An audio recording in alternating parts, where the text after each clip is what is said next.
Hay secretos que no se guardan en libros, sino en el silencio de los rituales. Esto te lo esconden. No por malicia, sino por una costumbre tan arraigada que ya nadie se pregunta por su origen. Te lo han estado escondiendo por siglos. Una verdad incómoda, velada por el velo sagrado de la tradición. Porque detrás de la Eucaristía, el acto central de la fe para millones de personas, yace una historia enterrada a propósito. Una historia que entrelaza lo divino con lo terrenal de la forma más inesperada y peligrosa. Es una crónica de fe y miedo, de devoción y enfermedad, de silencio y muerte. Un relato que nos obliga a cuestionar la línea que separa el símbolo de la sustancia. Quédate hasta el final para descubrir el capítulo olvidado de este rito sagrado. Y si buscas respuestas más allá de lo evidente, suscríbete. Quiero ser clara. No vengo a destruir la fe de nadie. La fe es un pilar personal, un ancla en la tormenta. Vengo a mirar detrás del telón, a entender que incluso los actos más sagrados tienen una historia humana, con sus luces y sus sombras. Vengo a hacer las preguntas que nunca se permitieron, no por irreverencia, sino por una profunda necesidad de comprender. Hoy exploraremos la macabra verdad de la comunión, una verdad que no reside en el dogma, sino en la ciencia y la historia que la Iglesia prefirió ignorar. Quédate conmigo en este viaje. No te daré dogmas, sino datos. Las conclusiones, como siempre, serán tuyas. Lo haremos con información ocultada demasiado tiempo, desempolvando textos médicos antiguos y crónicas olvidadas. Decisiones tomadas en la oscuridad, no por conspiradores de película, sino por hombres de poder enfrentados a una crisis que no comprendían. Verdades sacrificadas no por maldad, sino por el pánico a perder el control. Lo espiritual parece intocable, un refugio seguro, pero la realidad es más inquietante, porque la historia nos demuestra que nada humano es ajeno al mundo material.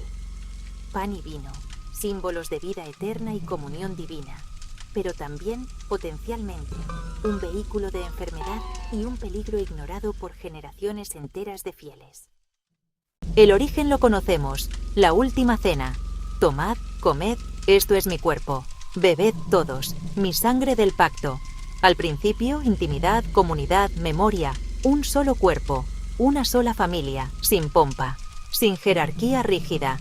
Con el imperio, todo cambió. La comida se volvió sacramento administrado por clero, se codificó, se establecieron reglas, el poder se centralizó, el pueblo, receptor. Un solo cáliz para todos, símbolo de unidad y semilla de un peligro físico. No es teología, es materia, es contacto.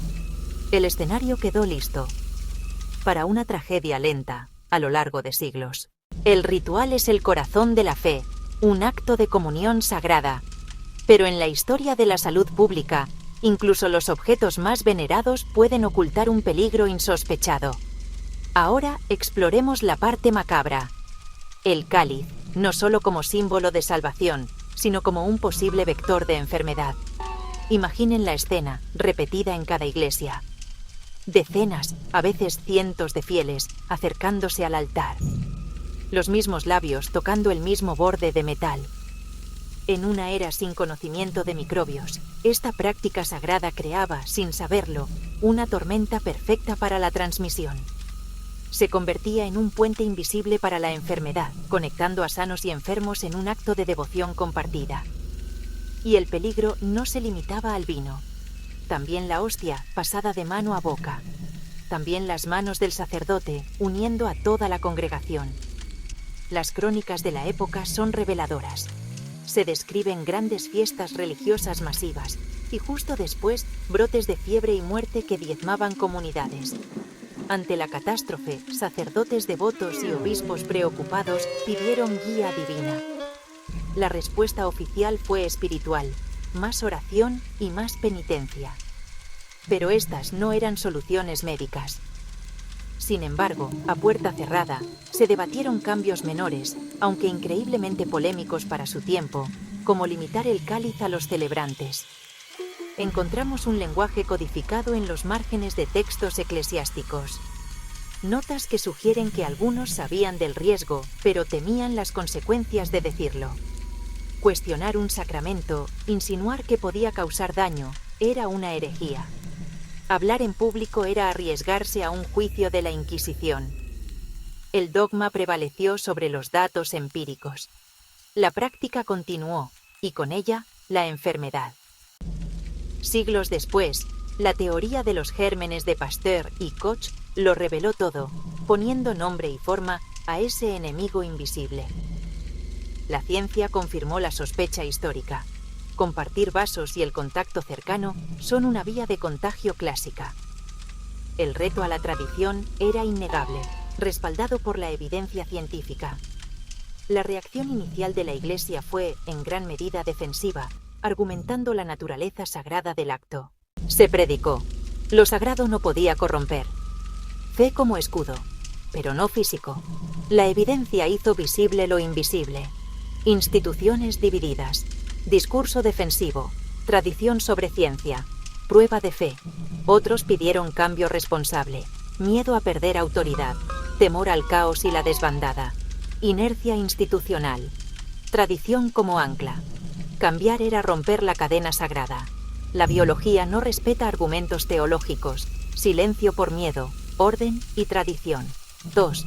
Fiebre tras la misa, culpa por dudar. Sabía que estaba mal. Siguió por obediencia. Ciencia silenciada. Rotulado anticlerical. La luz pública, intensificada por una crisis global, ya no permite ignorar las contradicciones.